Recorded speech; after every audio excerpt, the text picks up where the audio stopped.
Good day, everyone. We are extremely excited about today's webinar. My name is Hennither Gant, and in just a few moments, I'm going to introduce someone to you that is going to blow your mind. First of all, just want to say welcome.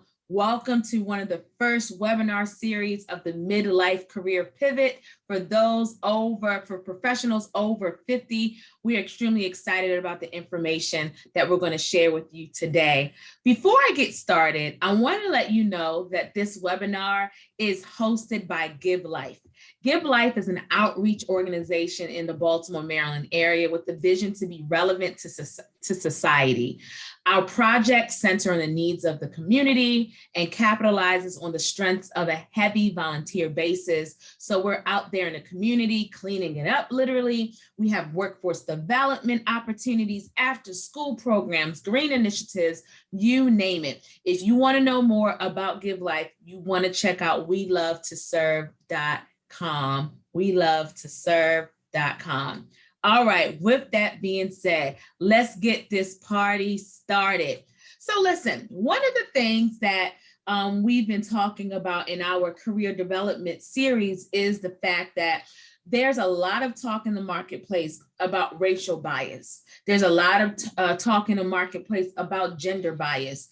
But one of the biases that is not necessarily always recognized is age bias, right? And you could just imagine age bias being layered with racial, being layered with gender bias. Imagine just the plethora of barriers that exist for someone. And one of the things that we wanted to do is to kind of expose but yet encourage those that might have also heard the news. And we came to tell you that there is even greater news, that no matter what the news says about the barriers that may exist, or what someone says about the barriers that may exist, that there truly is hope no matter what your age. So this webinar are for professionals 50 and over, but I want you to know that it doesn't matter where you are on your journey. This webinar is going to encourage you and give you the tips that you need in order for you to pivot and or launch and grow your career no matter your age. So with that being said, I would like to introduce to you Alethia Lance. Alethia is, I'm going to let her introduce herself, but let me just tell you, she wears many, many roles, many hats, and I just absolutely love her story and how she's been able to transform her career time and time again. So Alethia, can you hear me okay? I can hear you. Hello, Hennither. How are you? I'm doing good. I'm so glad that you decided to join us today. Thank you so much. Listen, I know that you were busy. I promise not to keep you too long because you are not only a pastor, you are not only a wife, not only a mother to many, an auntie, grandma, you name it, but you're also a professional in the human services industry. I just would love for the people to know. Tell us a little bit about the work that you do now and who you do it for. Um, so I am a holistic, and I have to think about my title. I am a holistic support manager for Meaningful Day for the ARC Baltimore. And what I do is I genuinely work directly with the Department of Disabilities. I also work with the state of Maryland and the Federal Disabilities Acts Council to ensure that individuals that do struggle with intellectual and developmental disabilities are receiving holistic opportunities and supports and strategies to be as we like to say independent, but I believe it's self-sufficient opportunities, and to improve. I call it life improvement. So that's my newest endeavor right now. And I say newest because, as you preamble earlier, I have gone down many avenues to get here. So that's what I'm currently doing. Awesome. Well, you might as well go ahead and let the cat out the bag because you know I'm going to go there. So you're doing that now, doing amazing work, serving the masses. Were you always in this field? Never. I was never in this field. This field came out of nowhere. I'm going to give a shout out. Look, I want to be a promo ad if I could. But I came into this, well, this particular environment as it relates to individuals with intellectual and developmental disabilities. I like to believe that I stumbled across it, but I now understand that it helped nurture and develop a personal place in my life because I've been interacting with an individual with intellectual and developmental struggles for almost 19 years now. So what I'm doing now was never a dream. It was never something that I plotted, planned for. It was not my vocation. I did not matriculate for it, but I would not change a thing. I am, ecstatic to be in this environment, and I am watching lives change daily. Every day, I am watching lives change, and as you said, in the human resources environment. And when I'm saying human resources, I'm not saying HR. I'm saying being relevant to human development, human growth, and human life. So no, this was not my end of the road, but here I am. And if I had to do it all over again, I think that I would invest more in, learning as much about where I am now, that I would be able to offer so much more. So with that being said, I am also currently matriculating in the field of psychology because I do want to invest a little bit more into it. I have been a I have been a career student. It seems like if you ask my husband, I've been in school forever. But when new things come about, I want to hone in on that skill. I want to sharpen it. I want to polish it, and I want to get as much as I can. So that's where I am right now. Thank you for sharing that because, there's so many people. I'm not going to say so many. There are some people that they would utilize their circumstances as a barrier or as an excuse not to do something. But what I just heard you say is that, hey, I'm loving the field that I'm in and I'm thinking about learning even some more. And listen, she looked good, everybody. She's a mom, a wife, a grandma, a pet, every title that you can think of, right? And she's still saying that there's more for me to do. Where does that come from? And what would you say to someone that thinks that they can't do it because I've got that going on? And oh, by the way, I'm too old. um, well, let me ask you this. Can I give just a brief bio, and then Sure. it'll make sense when I give my answer to your question. Um, so I wanted to be a military officer. That was what I wanted to be. I was in junior ROTC when all through high school, and that's what I wanted to do. So I decided to. I dropped out of school, went to get my GED so that I can just go straight into the military in 12th grade. Crazy, right? 12th grade.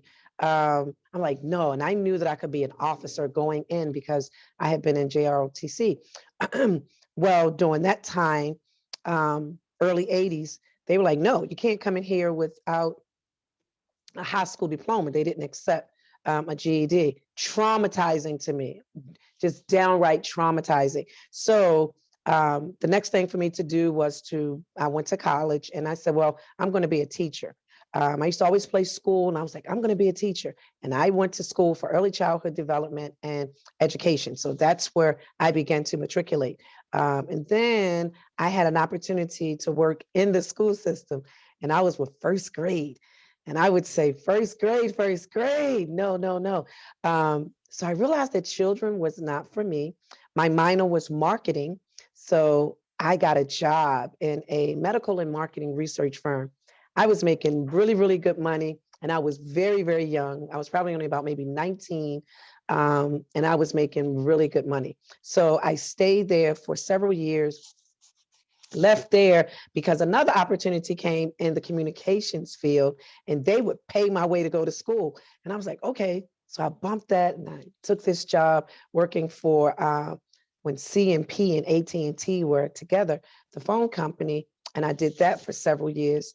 Everything just looked good to me in paper form, meaning I was just making good money. So I just kept doing it. The whole time I was still not fulfilled because academically I kept stopping, doing different things I had never completed. And then other jobs would come and, with these jobs was coming elevation. So I just kept looking at it. Well, I like this. I want to be elevated here and elevated there. So once I got into a corner office, because literally I got into a corner office and I was the only person that looked like me in this office and, making crazy money. But I realized I'm not doing anything that I wanted to do. So I just walked away, Hennither. I walked away from it all. And I said, I want to go to school. So I went back to school and wound up in seminary. Who knew? I'm like, you in seminary now? Yes. So I started pursuing ministry and it took off and I was like, wow, this was like a flight. All of those things I said to say where I am today. Um, I want anyone to know, regardless of what you uh, start off with, we don't know how God is going to end this story. We really don't know the next chapter he's going to do. We don't know. When I look at 80 and 90-year-old people getting their doctorates and doing things, I'm like, are you kidding me? What are you going to do? Are you going to like die in 15 minutes? No, they start living in that moment and they have an expectation for a future place. So I had to start doing what's called future focus. Um, at 53-ish, I like to say that because I'm knocking on 54 door. I'm starting over. And on my 50th birthday, I decided I wanted to live the second half of my life, the best life, and whatever that entailed, I was going to do. So when the opportunity from Career Solutions came my way to, go into an arena that I had never been into before. It was an entry level position, and I mean, it was pay less than I was making when I was a teenager. And again, I was 50, and I was thinking, like, are you kidding me? You're really going to do this? And I did it. I did it out of need, first of all, and I did it out of fulfillment. Like, let's just do something. Who knew that I was going to walk into this arena and find out this is my wheelhouse? This is my niche, and I have found what I have been walking through all of these other doors to do. I am a caregiver by nature. You stated it. I am a mother. We have a very diverse family. I am a guardian. I have guardianship over two individuals that did not come out of my womb, but they're mine. They're my babies. So I've been a caregiver forever, and I didn't realize that. I look at pastoralship, even before pastoralship, ministering. I have a huge heart for our homeless community. So I realized, so I like pushing people up. I like bringing people from the place that they're in and pushing them into the place that, God has designed for them. And I realized when I got into this community of individuals that society said had a cap. They were limited, and this is pretty much what they can do. And all we want you to do is this. And this was literally what was given to me in my job description when I first walked in. Well, here comes the pandemic. And it opened up an opportunity that we had to figure out something creative, just be creative. And I said, okay, let's teach them to do some other things. When family and caregivers began to see these individuals thrive and soar and excel and become self-sufficient in ways that they had no idea could happen, CEOs and VPs and board members began to talk and say, hey, bring Alethea in. We're ready to take her to the next level. I want to encourage anyone. This is what I would say to anyone that's struggling with, where's my niche? Where's my wheelhouse? Ask yourself, what will you do if you were woken up at 3 a.m. with no question? You know, that thing that if someone called you at 2 a.m. and you would get dressed at a drop of a dime and say, sure, I'll do that. That's when you find your wheelhouse. It's camouflaged oftentimes. It doesn't look like what it is. I never imagined caregiving to go down these roads that I've been down. And that's just what it is. You have to have a passion for what you do. I did all of those other things for money because I made good money and I was just making money and I was just, this money was I was still not fulfilled. I was still, when I was making less money and doing what genuinely made my heart sing, I began to thrive. I began to grow. That's Wow. when I matured. So that's my answer. Woo, Find your niche. those were some nuggets. One of the ones that I'm still soaking on is that you said that when you turned 50, you decided that you were going to live your best life, that your second half was going to be your best life. You decided. So there was a decision that you made. You're like, what? I don't care what happened in the last 50 years, but I know Yep. that in the next, I'm going to be living my best life. I also heard another nugget that you dropped, that you were willing to leave your comfort zone of making more money, doing what you could have went back to that same industry, but you said, you know what? I'm not going to chase dollars. I'm going to chase purpose. Yep. I heard you also say that you were willing to take money off the table to literally submit to a lower wage, and it has yielded so much fruit. I want to just pause there because there have been plenty of people that we have. I always say all my aunties and my big sisters and and my uncles and whatnot. And one of the major challenges from those that I've worked with that have been 50 plus has been, do you know how much I used to get paid? I come with 20 plus years of experience. You're going to try to pay me the same amount of money as the junior person? They don't know the work like I know the work. That is one of the biggest things. Any tips that you would give? Is there any further advice? That I know, you gave some gems, but I'm just wondering if there's anything else that you can maybe give to someone that might be stuck on the money. It's just like, I can't go in and work for, I can't go and work for less than what I used to make. I I can't go think, work and have the same amount of money as somebody that's junior than me. You know what I mean? yes.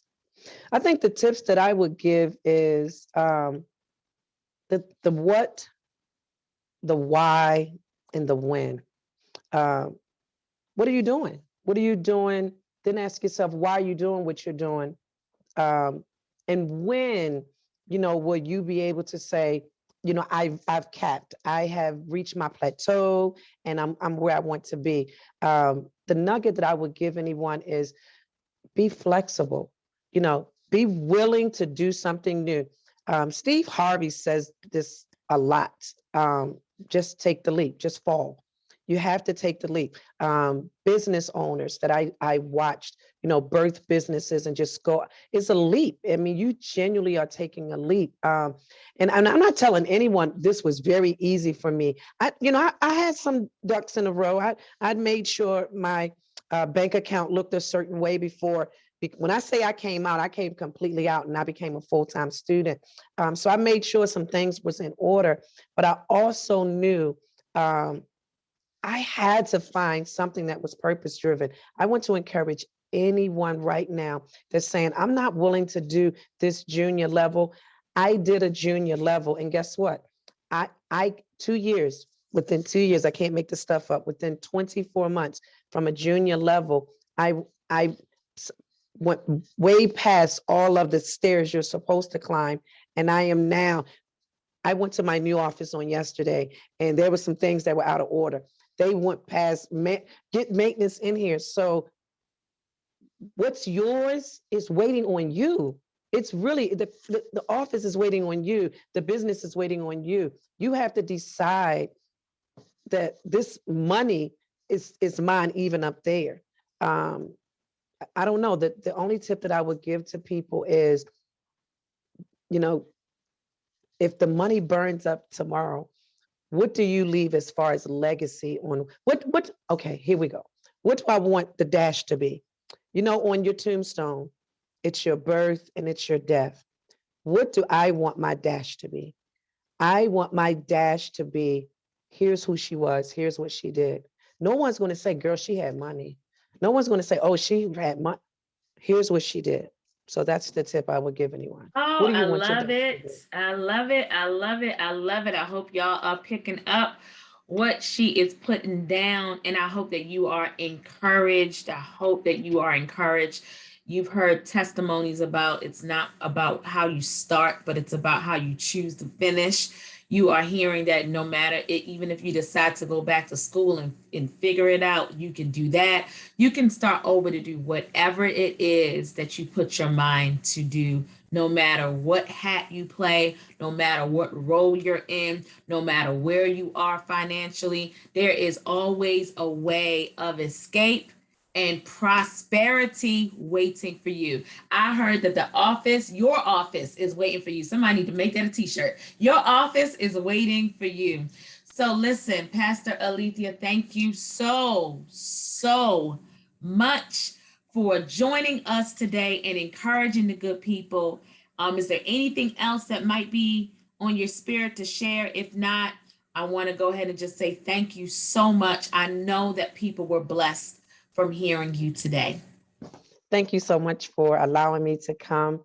No, that's pretty much it. I don't have a lot of eloquent words to say except just do it. Nike nailed it Just, when they said that. Just do it. Thank you so yes. much for having me.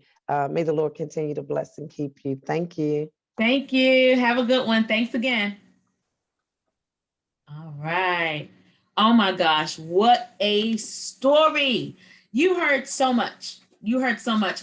If you were encouraged, I want to go ahead. I want you to put it in the comments. I want to know if you were encouraged. Just put, I am encouraged. I am encouraged. Listen, there is nothing too hard that you cannot do. And it does not matter your age. So again, that's just the first half of our midlife career pivot.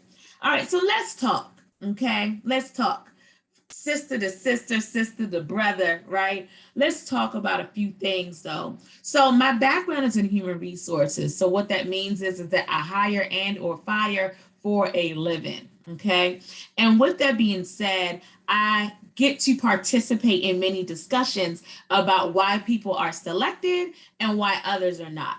Right. So I'm very mindful that of the different biases that exist in the hiring process. I would be lying to you if I said to you that I don't have any. Now the challenge is that when someone is not aware of their bias, they tend to just react a certain way, and they automatically assume different things because of these stereotypes that they have about someone. So when someone walks into an interview or they see a resume saying that they graduated in 1980, right? Or they graduated in 1970 something. They graduated from high school in this so-and-so year that you know that was 20 plus years ago. The automatic assumption is that the person is probably a senior citizen, right? But you might be thinking, well, what is wrong with the senior citizen? Absolutely nothing. But again, I'm not going to lie to you and say that there aren't some people and companies that have not been trained about making sure that they are not biased towards age. So I just wanted to leave you with a few tips that you can take to the bank, especially if you find yourself um, looking for a new job, transitioning, maybe you're looking to even still go to the next level in your career, or you're like, I need to pivot, Hennither. I absolutely need to pivot. No matter where you are on that journey, I want to make sure that I shared some tips with you. Okay. So, one of the first things I want to share is that you don't have to be the manager.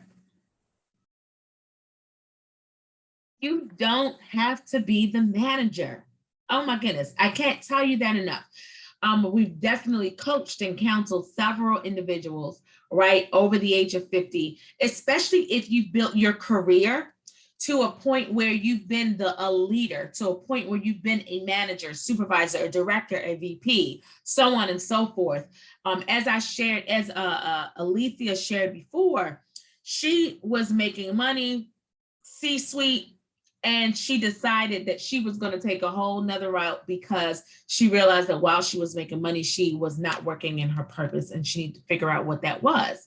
So what I'm saying to you is that if I'm not telling you to settle, however, I am saying for you to humble yourself. That doesn't mean settle, to be open to the possibilities that you can still show up in value without having a leadership title, without being the manager, right? One of the biggest challenges that you will hear about why people don't want to hire someone older is because they say things like, well, we don't feel like, we don't feel like them teaching them how to report to someone else, right? So that whole fear behind someone who's already had 30 plus years of experience saying, hey, there's a supervisor I'm reporting to that might be younger than me. There's a supervisor that I'm reporting to that has less experience than I have, right? So here's the deal. If that is you, you can go into those environments as a mentor, knowing that you come with so much experience. Imagine if you go serving, going as a servant leader versus someone who has to have a title. So if there is someone within the organization that has less experience, what type of legacy could you leave, right? If you go in and mentor that person? What type of legacy will you leave if you go in and you say, regardless of the title, I'm going to show up with value?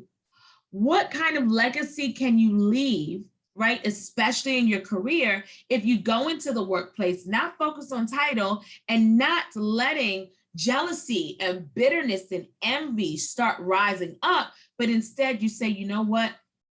I can still be of value. I am still valuable. I still know my stuff, but I don't have to have a title to prove it. What would happen if we went in and took that approach? I'll let you pause on that. Right? Okay. So the second tip, do not get the tech blues. What in the world do I mean about this? So again, right? I've been part of the discussions. I've heard them. I've definitely heard them. As a matter of fact, there was some research done several years ago with Deloitte, and he asked about 10,000 companies. Is age a competitive advantage or a competitive disadvantage in your organization? And the answer would not surprise you because over 2/3 of the companies considered older age a competitive disadvantage. This information was also consistent with the information from AARP that said that 2/3 of individuals ages 45 to 74 have experienced some age-related discrimination. Now, I said all that to say, when I've heard the conversations, so when it's time to hire, there are some hiring selection officials when they automatically see, that someone is, that is older for whatever reason, they feel like the person is older, what starts to creep in is, oh my gosh, I'm not going to feel like teaching them technology. There is this stereotype that because you are over 50 that you don't know how to use technology well.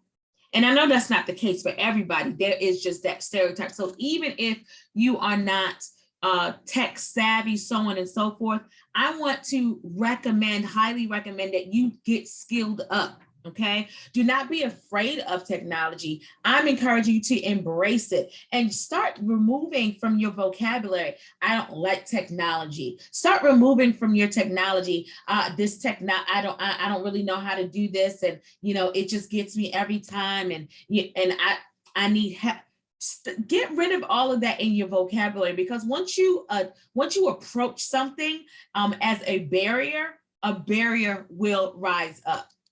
Okay. If you approach technology that it's a problem, that you can't get through it, you won't get through it. Right. And there are so many resources that are available, a lot of them even for free. Your local libraries, YouTube University. That's right. I said YouTube University, even your community college. There's so many different programs that are out there that you can pay very little money or no cost at all to make sure that you are up to speed on utilizing technology that you may not have been exposed to in the past. So again, do not get the tech blues.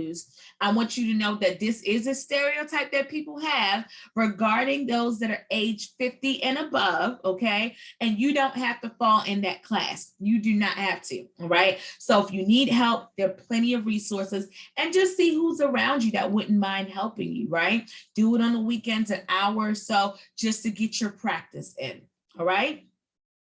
So tip number 3, okay? Know that age discrimination is real. Remember what I just shared with you. They mentioned in the AARP study that individuals ages 45 to 74 have experienced some type of age-related discrimination. Now, what is important for you to know is that if you, depending on where you're watching in the United States, there's a law prohibiting age discrimination, meaning, but it protects you when you are age 40, believe it or not, age 40. So it says that if you are age 40 and older, that an employer should not discriminate against you because you are of age. So really protects you from age 40 above. But I'm telling you, there's just so many different stories that I could give you, but just know that it's real. So I wanted to give you a few tips on how to, and again, what's for you is for you. You heard Alethia share that with you already, right? What's for you is going to be for you, no doubt about it. If age discrimination is a concern for you, there are some things that you can do in the hiring process that will begin to help you kind of get ahead of some of those curves. One of the things that I wanted to recommend to you is watch your resume. How you look on paper is extremely important. And here's one of the things that you need to watch out for right away. An average recruiter, a really good recruiter, can tell if they are going to interview you within 7 seconds or less of looking at your resume because of keywords. Now, what I have seen, right, from individuals that have been 50 and older and that have had 20 plus, 30 plus, 40 plus years of experience is that they put that automatically at the top. Now, here's the thing. If you see a position and they say 7+ years of experience, 10+ years of experience, if you have 30+ years of experience in this area, that's an automatic assumption that you are at least 50. At least 50. Why? Because if you have 30 years of experience, in order for you, the automatic assumption, the brain automatically starts going. Well, even if that means that even if they were 20, and most people don't get started in their professional journeys at 20, but that means even at the age of 20, that will make them at least 50. They just start calculating, right? So I always say to a safe range to share your experience level is 10+ years, right? So again, you're still saying that you have the experience level, but you are making sure that the number that you're utilizing is neutral enough that one does not make assumptions, okay? Second thing on how you look on paper, okay, especially as it relates to age discrimination. You want to be mindful to keep your resume down to about the last 10 years of work experience, and or make sure that your resume specifically highlights the experience to which you are applying. Okay, so for example, if you're applying for maintenance, a mechanic position, but you also worked as a cashier and you also worked in customer service, yes, you can add those positions on your resume, but if they were from 20 years ago, those roles might not necessarily be the key thing to highlight, because number one, it was so many years ago and it's not pertinent towards what you are applying for, right? The cashier customer service position is not what you're applying for. So not necessarily a need to put it there, number one, because it was so long ago, but number two, because it doesn't necessarily apply.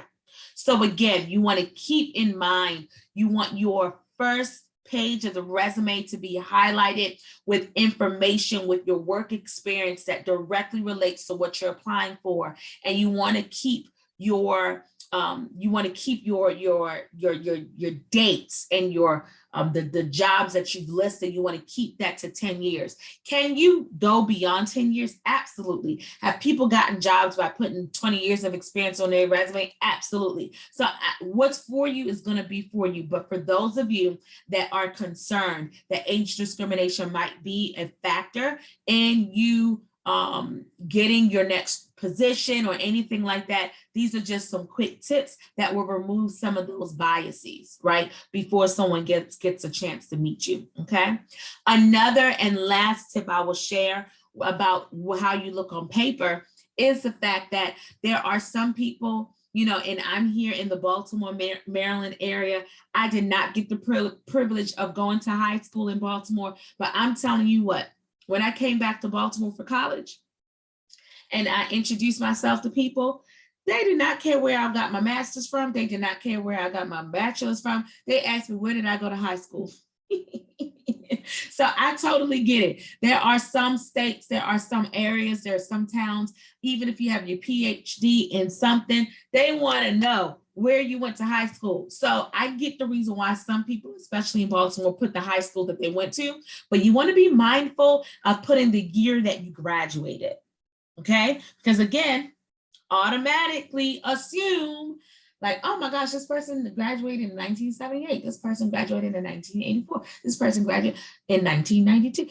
Like you will automatically the person will automatically just start assuming what your age is, versus you might just put the high school if you need to. You might just put your college, right? And just put that you graduated. The year is not needed unless the job specifies that maybe they are hiring new grads and maybe you were a returning student and you went and got your degree. So because that was a job requirement, you went ahead and put, hey, what your year that you graduated. But if it's not a requirement for the position, I strongly recommend that you do not put the year that you graduated from high school, that you do not put the year that you graduated from college, that you just kind of leave it there. What's the most important is that if the position is asking for a degree, then you put the degree there, not the year. I hope that was helpful.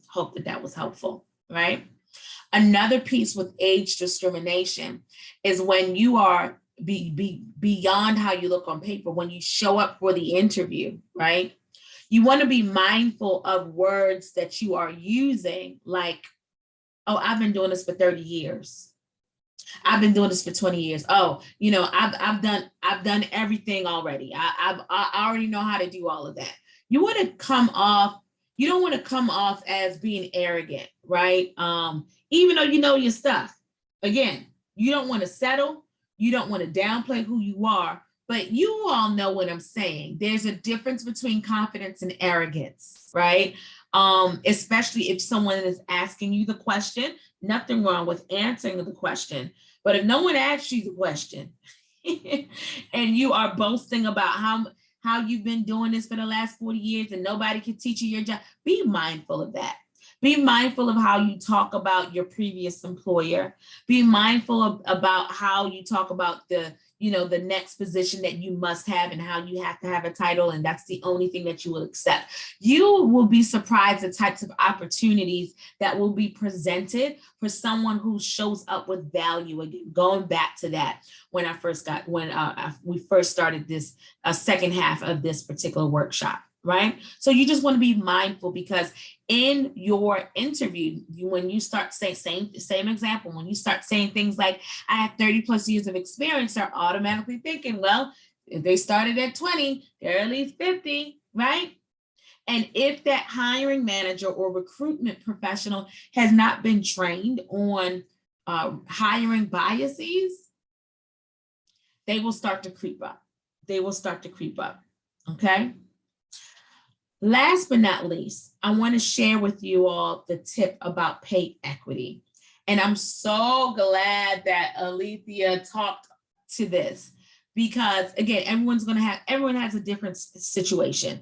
Not everybody is able to take a pay cut. Not everybody's able to do that. But what you will find at times, especially if you have been someone who's worked for the same employer for the past 20 years, you will immediately find out that the job market has changed. How you do your resume has changed. How you apply for positions online has changed. Job posting sites have changed. You no longer look in the newspaper, right? There's so many different things that have changed, right? But one of the things that has definitely changed is the pay, how pay equity is achieved, okay? There are a lot of people that base their desired salary off of what they used to make, instead of looking at what the new job what you would be doing in the new job, okay? So one of the first things I like to recommend, right, to individuals, especially over 50, that might be struggling with them having worked for 20 plus years and they made it to the top C-suite, position and top salary band, whatever, is that I always recommend that they take an audit of their personal finances to determine what it is, the amount of money that they really need to live off of. Okay, because so many times we base our decisions again off of what we were paid the last time. And sometimes we will find that once we do a budget, we might be able to live with less for a greater opportunity that's more promising, versus being so gung-ho about the salary having to be the same. There are some circumstances where you go in, you negotiate for more, and they're like, listen, this person brings all of it to the table. As a matter of fact, I know a scenario that just happened that way. A woman that we staff, she's 60 plus, and the company it was a smaller firm, and they recognized all of what she brought to the table. She negotiated, and the company gave her more than what she was asking for because of all of the years of experience that she came with. But her resume, you couldn't tell, what her age was. When she showed up in an interview, you knew. However, the way that she carried herself along the way was so poised, and she demonstrated that she was going to be able to show so much value that it was very hard to say no. So not only did the company say yes, but they decided to give her more than what she asked for, right? And then there are other instances like we heard with Alethia. She took a pay cut, right? And I wouldn't even say pay. Yeah, she made a decision. I'm not going to say she took a pay cut. She made a decision to earn less. She completely transitioned in a whole nother career field. Made a decision to earn less than what she was making in her previous position, right? 2 years later, she's making even more money without her asking. They came to her. Why? Because she showed value. Listen, there's no doubt about it. Once you have value, once you have experience, all you have to really do is show up. All you have to do is show up. You don't have to prove anything to anyone, especially, I trust me, I've heard the discussions, these young people, they think they know better, this, that, and the other. I'm telling you life begins to change when we change our perspective, right? Imagine again, you going in and mentoring that person instead and serving them with your palms up instead of a closed fist. Not to say I'm not going to help you, but how can I help? While you showing value, pay, equity, it no longer becomes an issue because you are going to be so good that they don't want to let you go if they are smart. So I hope that these tips were helpful. So again, to kind of go down just a really quick recap is that you don't have to be the manager, okay? You don't have to be the manager. Don't focus on the job title, right? Focus on the value that you bring. Focus on the substance that you bring to the table in your new position. I also shared with you, don't get the tech blues. Don't let technology weigh you down because of something that you don't know about. I want you to go and you be a continuous learner and you go figure out who can help you, how you can help, how you can even help yourself so that technology doesn't have to be a barrier. I also shared with you that age discrimination is real. So you want to be mindful how you look on paper and how you interview to ensure that those hiring biases around age discrimination does not get in the way of the person that is interviewing you. Then we lastly talked about pay equity to make sure that you kind of consider, don't necessarily just focus on what you made at your last job, but consider what it is that you really need. Consider payment options, consider your negotiation tactics about what you're bringing to the table, but do not discredit a position just because they're not paying you the same amount of money as the last position. Listen, I am so blessed that you decided to stay tuned in this entire time. I truly hope that you have been encouraged. I pray that you have been empowered, and I know that the best is yet to come. So I want to thank all of our partners at Give Life, all of our board of directors, all of our volunteers for having such a wonderful organization that allows us to make things happen in and around Maryland as well as globally. So again, if you want to learn more about Give Life, we would love for you to visit welovetoserve.com. welovetoserve.com. Thank you so much for watching, everyone. And you want to stay tuned to what we have going on at Give Life for our webinar series. Until next time, enjoy your day.